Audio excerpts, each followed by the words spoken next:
요즘 드라마를 보면서는 그런 장면을 못 본 것 같은데, 예전에 드라마를 보면 가끔 이제 그런 장면들이 나옵니다. 근데 잘 이해가 되지는 않는 장면입니다.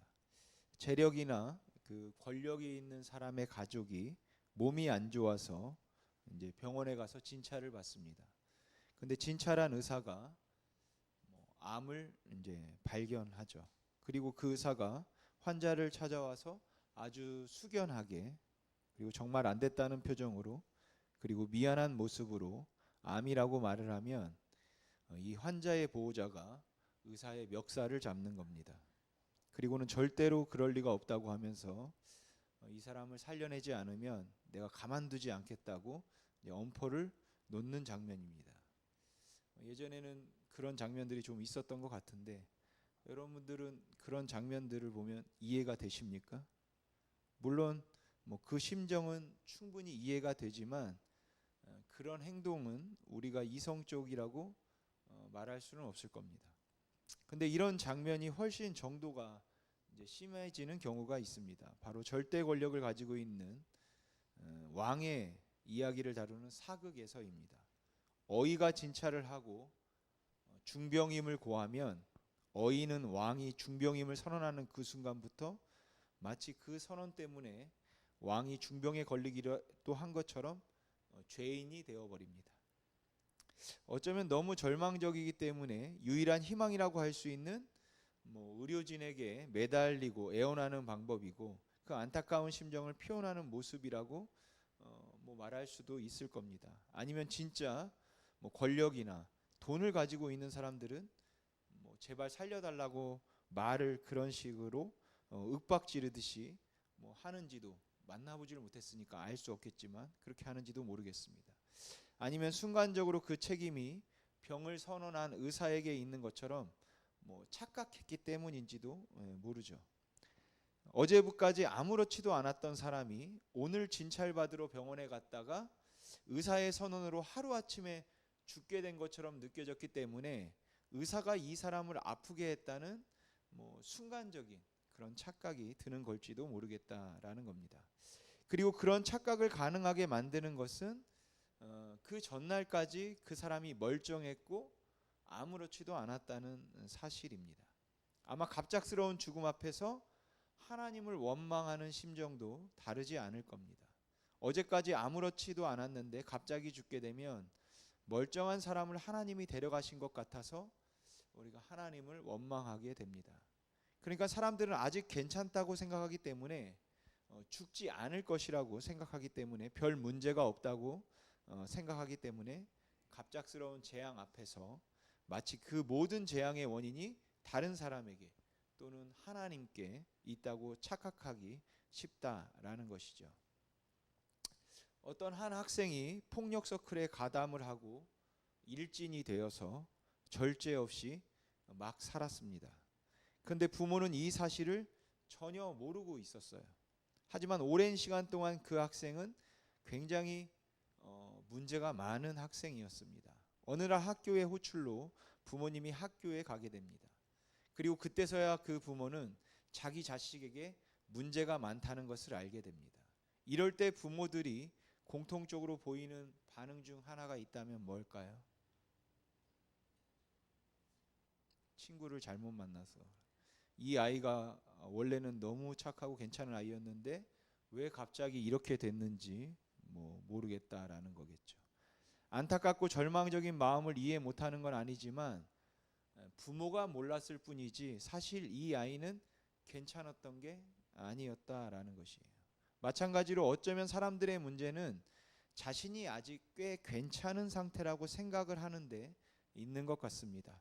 죽음을 실감하기 전까지는 또 그 칠흑 같은 절망을 경험해 본 적이 없고 느껴본 적도 없으니까 당연한 것입니다.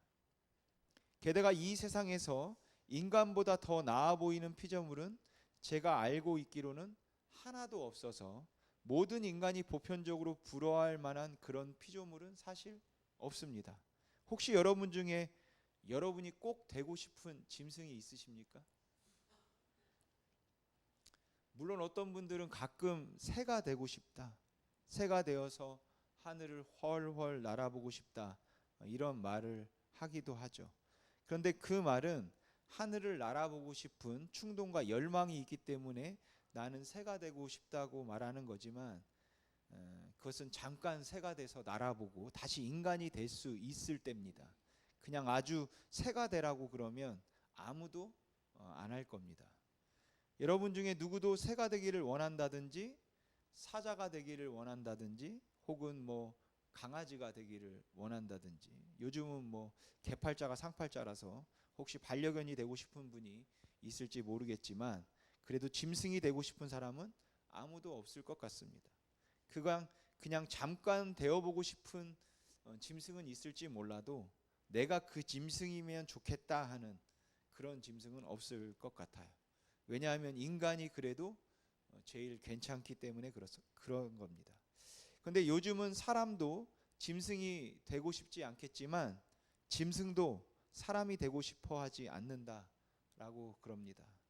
옛날에는 금수만도 못한 인간이라고 하면 그게 욕이었는데, 요즘은 금수만도 못한 인간이라고 그러면 짐승들이 화를 낸다고 그래요. 워낙 잔인한 범죄들, 이해할 수 없는 사람들이 많아서 뭐 이런 말이 나온 거긴 하겠지만, 그래도 뭐 저는 사람이 제일 낫다고 생각합니다. 그렇기 때문에 사실은 비교적 괜찮은 삶, 안정된 삶을 살고 있고 또 비교적 편안하게 살고 있는 사람들 경우에는 오늘 본문에서 말씀하시는 것처럼 하나님이 그 아들을 보내신 것은 그로 말미암아 구원을 얻게 하려 하심이라 라는 말씀을 들어도 그 의미가 그렇게 선명하게 와닿지 않는다라는 것이죠. 나중에 죽음이 임박해서라면 모를까, 지금은 구원보다는 사실은 조금 더 실제적인 문제의 해결을 원한다는 겁니다. 구원이라는 것이 너무 추상적이라서 그런 것이 아니라, 구원은 아직 너무 멀어서 아직 난 괜찮다고 생각하고 있기 때문에 당장의 문제가 더 시급하니까 그럴 겁니다. 그러니까 구원이라는 것을 틀림없이 뭐 믿는다고 할지라도 그냥 추상적이라서가 아니라 지금의 문제가 더 시급하고 너무 그것은 멀다고 느껴지기 때문에 어쩌면 사람들은 실감이 나지 않는 것 같습니다. 그래서 오히려 하나님이 심판을 하셨다든지 하나님이 정죄를 하셨다든지 이런 말들이 굉장히 불편하고 그리고 공평해 보이지 않는다라는 것이죠. 아니 어쩌면 문득문득 그런 것들에 대한 위기감을 느낀다고 할지라도 우리는 자꾸만 그것들을 그냥 뒤로 밀어두고 싶은 그러한 충동을 느낄지도 모르겠습니다. 러시아 작가인 도스토옙스키가 쓴 죄와 벌이라는 소설이 있습니다. 이 소설의 주인공은 라스콜라니코프인데, 이 라스콜라니코프는 대학을 중퇴한 가난한 청년이었습니다. 그런 그가 자주 드나들던 전당포가 하나 있었습니다. 그런데 그는 이 전당포 주인인 할머니를 매우 싫어했습니다. 너무 지독한 구두쇠였고 너무 못됐기 때문이었어요. 그래서 라스콜리니코프는 이 할머니는 이 세상에 살아서 유익할 것도 없고 오히려 사람들에게 피해만 주는 살 가치가 없는 쓰레기 같은 인간이라고 생각했습니다. 그리고 마침내 이 전당포 할머니를 살해하게 됩니다. 그렇게 할머니를 살해하고 난 후에 그에게 불안함과 두려움이 엄습하지만 그때마다 그는 계속적으로 자기를 합리화시킵니다. 이 할머니는 죽어 마땅했다. 이 할머니가 죽는다고 안타까워하거나 슬퍼할 사람은 이 세상에 아무도 없다. 그렇게 당연히 해야 했다는 합리화로 그는 그 불안과 두려움을 잊으려 했습니다. 그리고 시간이 지나면서 라스콜리니코프는 뜻밖의 사람들을 만나서 성공의 길을 걷게 됩니다. 출세도 하고 돈을 많이 벌어서 아주 잘 살게 됩니다. 물론 문득문득 자기가 살인을 했다는 사실이 기억나기는 하지만 그는 그에게 주어진 기회를 향해서 계속 그것을 잊어버린 채, 아니 억지로 잊어버리고 그 기회를 향해서 정신없이 살아갔습니다. 그렇게 살던 중 그는 소냐라는 여자를 알게 됩니다. 그리고 그는 소냐에게 자기의 모든 이야기를 고백해요. 그렇게 라스콜리니코프의 과거를 알게 된 소냐는 그를 권고해서 결국 자수를 하게 합니다. 그리고 그는 죄수의 몸으로 시베리아에 끌려가서 죄값을 치르게 됩니다. 여러분, 이 소설에서 강조하는 사실 중 하나는 주인공이 성공의 길을 가든 어떤 모양으로 자기의 행동을 합리화시키던 자기가 행한 행동들을 잊어버리려고 어떤 일을 하든지 그가 그 정담포 할머니를 죽인 순간 그는 돌이킬 수 없는 죄인이 되었다는 사실입니다. 반드시 죄값을 치러야 하는 그는 그가 무슨 일을 하든지 아무리 성공한 사람이 되었다 할지라도 그의 정체성은 그냥 살인자, 죄인인 겁니다. 성공도 쾌락도 망각도 할머니를 죽인 살인자라는 그의 정체성을 바꿀 수 없고 그의 운명을 바꾸지 못한다라는 것이에요. 여러분, 성경은 모든 인간이 이 죄와 벌에 나오는 주인공과 마찬가지로 죄인이라고 선포합니다. 단순히 하나님의 형상대로 창조된 아름다운 피조물이 아니라 그렇게 창조되었음에도 하나님을 떠나 죽음과 절망을 향해 걸어가는 죄인이다라고 선언해요. 그러니까 모든 인간의 정체성을 말할 때 성경에서 가장 먼저 하는 말은 인간은 죄인이다입니다. 근데 모든 인간이 다 죄인이라고 말할 때 성경에서 말하고자 하는 의도는 단순히 누구든지 다 조금씩은 나쁜 짓을 하고 거짓을 행하며 살기 때문이 아닙니다. 그러니까 이 세상에 사는 사람들은 모두가 다 나쁜 짓을 조금씩은 하고 사는 것, 그거는 틀림없이 맞겠죠. 하나님의 거룩하심에 합당한 삶을 살지 못하는 것도 틀림없이 맞을 겁니다.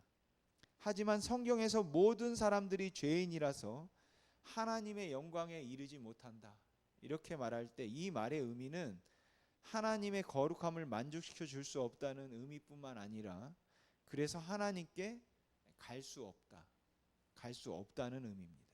그러니까 결국은 모든 인간이 죄를 범하였다, 모든 인간은 죄인이다 라는 말은 누구나 다 조금씩은 나쁜 짓을 했다는 의미에서 거짓말을 하고 산다는 그런 의미에서 하는 말은 아니라는 것이에요.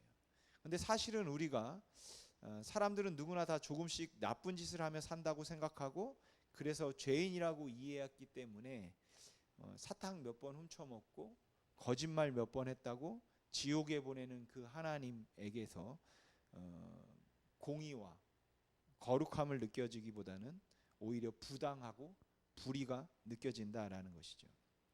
그러니까 아무리 경건하게 살고 착하게 살고 아무리 괜찮게 산 사람이라 할지라도 거짓말을 한 번 했기 때문에 야동을 한 번 보았기 때문에 결국 하나님의 거룩함을 만족시키지 못해서 지옥에 보내시는 그 하나님에게서 사람들이 부당한 횡포를 느낀다는 것입니다. 그렇기 때문에 사탕을 훔쳐먹고 거짓말한 죄를 위해서 십자가에 죽으신 예수님이 고맙긴 하지만 그렇게 절절하지는 않은 거죠. 절실하지는 않은 거죠.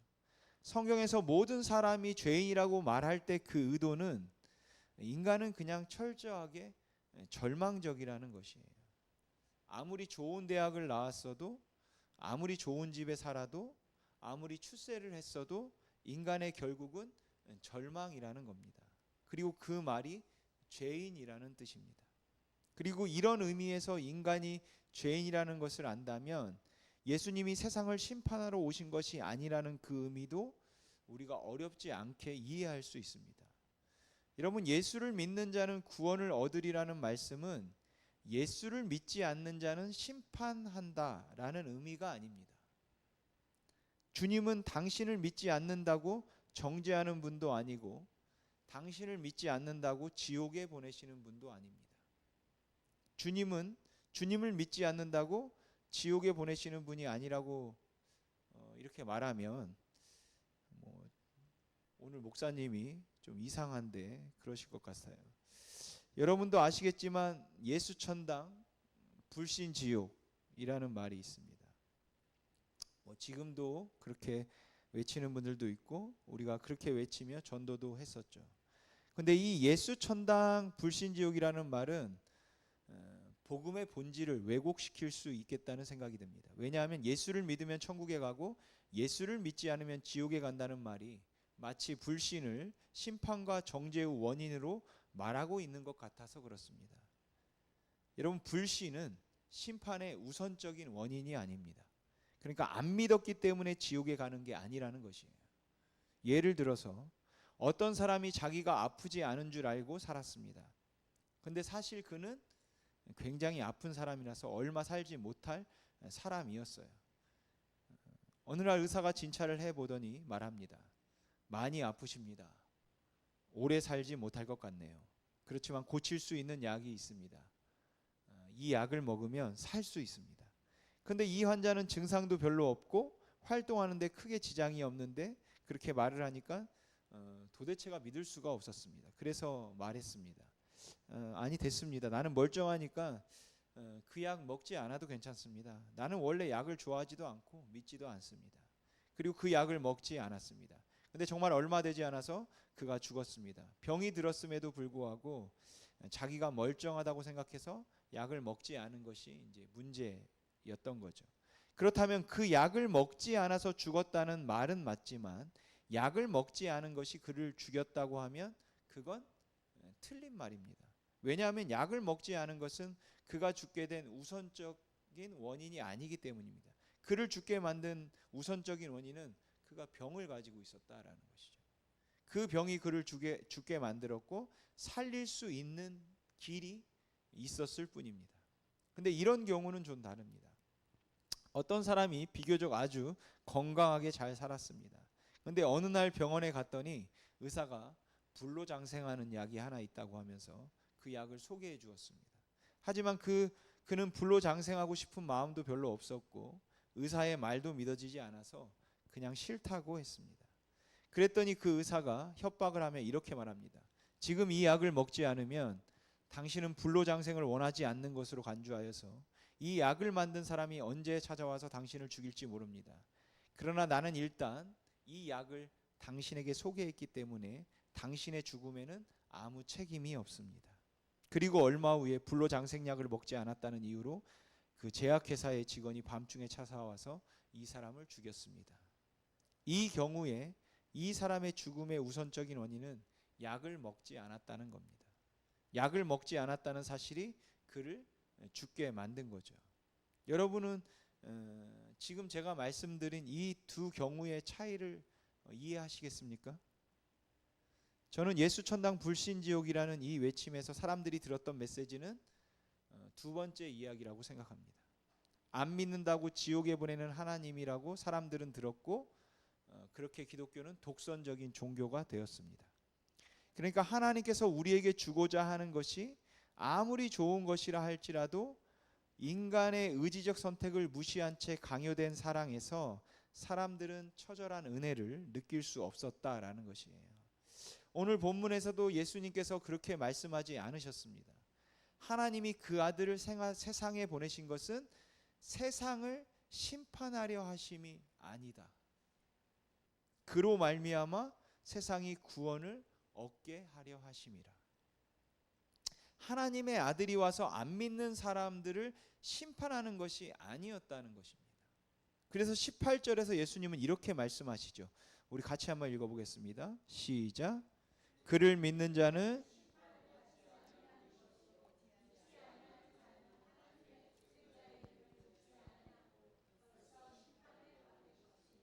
아멘.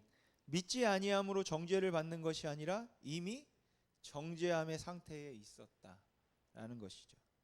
인간은 괜찮다고 생각을 하고 살아가고 있지만 사실은 전혀 괜찮지 않았다는 것이에요. 그리고 그렇게 괜찮지 않은 인간들을 하나님께서 사랑하시고 구원하기 위해서 이 땅에 오셔서 십자가에 죽으셨다는 것입니다. 살 수 있는 길을 허락하셨다라는 것이에요. 그러니까 믿지 않았기 때문에 심판하는 게 아니라는 겁니다. 그렇다면 모든 인간은 결국은 다 불행하다는 사실, 절망이라는 사실에 대한 그것을 인정하는 것이 가장 중요할 것 같습니다. 그런데 사람들은 이 상태를 인정하지 않으려고 하고 여전히 괜찮다고 말하는 것이 이제 문제다라는 것이죠. 아무리 인격적으로 훌륭하고 물질적으로 성공적인 삶을 산다 할지라도 인간의 결국은 불행입니다. 좋은 대학을 가도 괜찮지 않고 좋은 직장을 얻어도 괜찮지 않고 연봉이 꽤 괜찮아도 넉넉한 집에 좋은 차를 몰고 다닌다 할지라도 아이들이 다 좋은 대학에 가서 성공적인 삶을 살고 있다 할지라도 괜찮지 않습니다.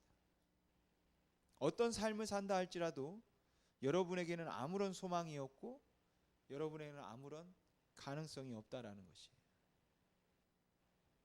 그래서 성경에서 모든 인간이 아무런 소망도 없는 절망에 있다는 것을 말하기 위해서는 거짓말을 좀 한 것을 이야기하지 않고 사탕 조금 훔쳐먹은 것 이야기하지 않고 왜 인간은 어떻게 살든 절망인가? 왜 궁극적으로 불행인가? 그것을 이야기하기 위해서 성경이 말하는 것은 죽음을 말하는 겁니다. 그러니까 이 인간의 죄인됨의 증거는 죽음이에요. 그리고 이런 인간의 절망적인 상태를 전제하지 않으면 복음의 은혜는 종교적으로 헌신된 사람들이 복받아 많은 것을 누리며 살 수 있도록 만드는 천박한 상품이 되어버리는 것입니다. 그리고 하나님은 당신을 잘 믿지 않는 사람, 잘 믿는 사람들에게는 복을 주시고 믿지 않는 자들에게는 재앙과 고난을 당하게 하시는 엄청난 독재자가 되어버리는 것이죠. 또한 기독교는 하나님의 이름으로 세력을 확장시키기 위해서 아주 독선적이고 호전적으로 될 뿐만 아니라 모든 사람들에게 그냥 지적으로 동의하기만 하면 구원을 받을 수 있다는 천박한 싸구려 은혜를 통하여서 교세를 확장시키려고 하는 그런 싸구려 종교가 된다는 겁니다. 그런데 그 죽음 앞에서 체념한 채 살아가고 있는 인간들을 사랑하셔서 하나님께서 살 길을 주셨다라는 거예요. 그 아들을 보내심으로 그를 통해서 생명을 주셨다라는 것입니다. 여러분, 나이에 상관없이 여기에 있는 누구에게나 지금 당장 죽음이 임한다면 그 죽음은 순식간에 모든 것을 다 빼앗아 버립니다. 그래서 그런 일이 없을 것이라고 생각할 만큼 죽음을 우리가 인식하지 못하고 살고 있다는 것이 그나마 우리가 삶을 살아가는 일에 집중하게 만들 수 있을 겁니다. 그렇다고 우리가 인식하지 않는다고 죽음이 없어지는 것은 아니죠. 누구도 그 절망에서 벗어날 길은 없다는 것이에요. 그러기에 성경은 믿지 아니하는 자는 벌써 심판을 받았다라고 하는 것입니다. 그래서 믿지 아니하는 자는 벌써 심판을 받았다라는 말씀을 사람들은 모두 죽음을 향해 치닫는 기차에 있다라는 말로 본다면 그 의미를 이해하는 데 도움이 될 것 같습니다. 여러분, 예수님은 정류장에 모여 있는 수많은 사람 중에 천국행 기차를 탈 사람을 고르고 지옥행 기차를 탈 사람을 골라서 사람들을 지옥행 열차와 천국행 열차에 나누어 태우러 오신 분이 아니라 이미 지옥행 열차를 모든 사람들은 지옥행 열차를 타고서도 그 심각성을 모른 채 열심히 웃고 떠드는 사람들을 천국행 열차로 갈아탈 수 있도록 하기 위해서 오신 분입니다. 그러니까 예수님은 세상을 심판하러 오신 분이 아니라 이미 심판 아래에 있는 사람들을 구원하러 오셨다라는 것이죠. 그래서 예수님을 믿으라는 말은 생명으로의 초청이지 믿지 않는 자를 지옥으로 보내는 저주는 아닌 겁니다. 여러분, 라스콜리니코프가 아무리 잊으려 하고 정말 저 노파는 죽어 마땅하다 자신을 합리화하려 하고 그의 운명은 합리화하려 해도 그의 운명은 그 전당포 할머니를 죽인 순간에 시베리아로 가게 되어 있는 것입니다. 소냐라는 여자가 그에게 자수를 권했기 때문에 시베리아로 가게 된 것이 아니라 죽인 순간 그는 가는 것이에요. 여러분, 우리는 이 지구에 살고 있습니다. 그리고 이 지구는 돌고 있죠. 자전합니다. 여러분, 이 지구의 자전 속도가 얼마인지 아십니까? 지금 지구는 돌고 있는데 지구의 자전 속도는 초속 1초에 465m 가는 속도로 돌고 있습니다. 너무 느린 게 아니라 엄청나게 빠르게 돌고 있는데, 근데 우리는 그것을 전혀 느끼지 못하죠. 그렇다고 지구가 돌지 않는다고 할 수 있습니까? 그래도 지구는, 우리가 느끼지 못하지만 지구는 돕니다. 자전도 하고 공전도 하고. 마찬가지로 마지막 순간까지도 절망적인 상태를 느끼지 못한다고 우리의 그 죽음이라는 절망의 상태가 달라지는 것은 아니라는 것이에요. 그걸 인식하지 않고 산다고 해도 모든 인간은 죽음을 향해 가는 절망의 상태인 겁니다. 이런 인간의 절망에 한 줄기 빛이 들어왔습니다. 바로 생명의 빛입니다. 그를 믿는 사람들을 다시 생명으로 들어가게 하는 빛입니다. 인간에게 최고의 선물이고 유일한 희망인데 사람들이 이 빛을 거절했습니다. 왜냐하면 사람들이 빛보다 어두움을 더 사랑했기 때문이었습니다. 근데 여러분, 이 세상에 빛보다 어둠을 더 사랑하는 사람이 몇 명이나 될까요? 절망으로 향하는 기차가 곧 추락할 텐데 그걸 알고도 그게 좋아서 거기에 있겠다는 사람이 얼마나 되겠냐는 겁니다. 그런데도 예수님은 그들이 어둠을 더 좋아한다고 했고, 어둠을 좋아하는 이유는 그들이 악함으로 행위가 드러날까 봐 빛으로 나오기를 싫어한다, 이렇게 말씀하셨습니다. 이미 예수님을 구주로 믿는 분들은 이 말씀이 그리 어렵지 않겠지만, 믿지 않는 분들은 어둠을 더 사랑해서 빛에 나오기를 원치 않는다는 이 말씀이 쉽게 받아들여지지 않을 겁니다. 그렇다면 이 어두움이 무엇을 의미하는가가 중요한 문제겠죠. 저는 이 말씀을 이렇게 이해했습니다. 여러분, 하나님 앞에서 인간이 범할 수 있는 가장 큰 죄가 무엇일까요? 살인죄? 동성애? 도둑질? 하나님과의 관계에서 볼 때 가장 큰 죄는 하나님을 창조주로 인정하지 않고 스스로 자기 인생의 주인이 되려고 하는 겁니다. 여러분, 누가복음 15장에 보면 탕자의 비유가 나오죠. 여러분도 잘 아시는 이야기일 겁니다. 둘째 아들이 자신의 유산의 몫을 미리 챙겨서 집을 나가고, 그렇게 나가서 그 재산을 다 탕진하고 뉘우치고 다시 집으로 돌아오는 내용이죠. 여러분, 집을 나간 탕자에게 가장 큰 죄는 무엇일까요? 집을 나갔던 탕자에게 가장 큰 죄, 돈을 탕진한 죄, 여색을 탐한 죄, 술에 취해 방탕한 삶을 산 죄? 그렇지 않습니다.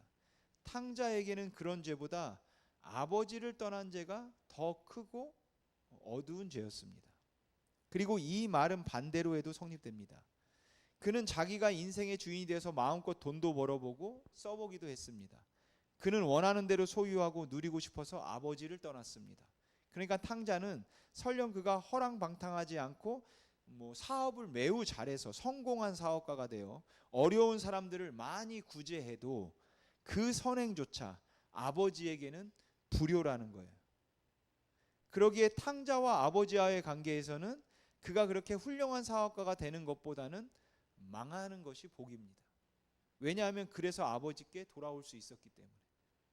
여러분, 예수님 당시에 종교 지도자들이, 바리새인들, 서기관들은 기득권자들이었고 사람들로부터 존경을 받던 꽤 괜찮은 사람들이었습니다.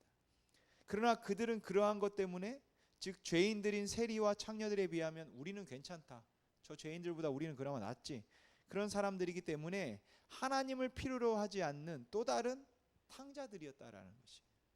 그들은 그 인생이 지금 어디로 가고 있는지 느낄 수 없을 만큼 기차 안에서의 놀이가 재미있고 기차 안에서의 영역 확장에 모든 관심이 쏠려 있었다라는 것이죠. 그리고 그 모습을 예수님은 어둠을 더 좋아한다 라고 말씀하신 것입니다. 그들은 그 기차를 갈아탈 마음이 전혀 없었다라는 것이죠. 인생의 주인을 바꾸고 싶지 않은 겁니다. 그렇게 절망을 향한 기차 안에서 웃고 떠들며 정신없이 살아가는 사람들에게 주님은 말씀하시는 겁니다. 나는 세상을 심판하러 온 것이 아니라 세상을 구원하러 왔다.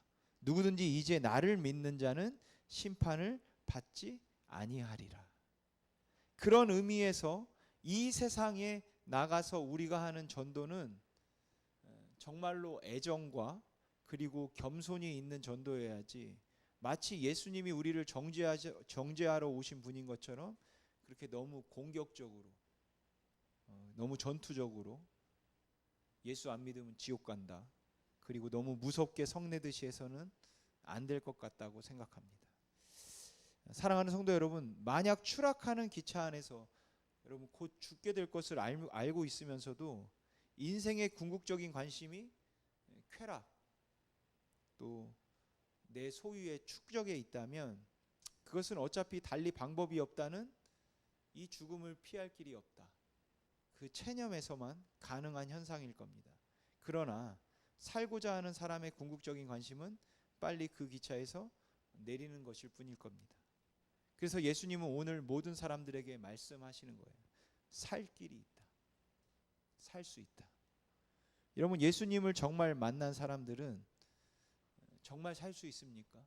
정말입니까? 라고 물은 사람들입니다. 죽음이 끝이라고 생각하고 다시 사는 것을 체념한 사람들에게는 이 질문을 다시 할 수 있다는 것만으로도 엄청난 충격이고 여러분 엄청난 희망인 것이에요.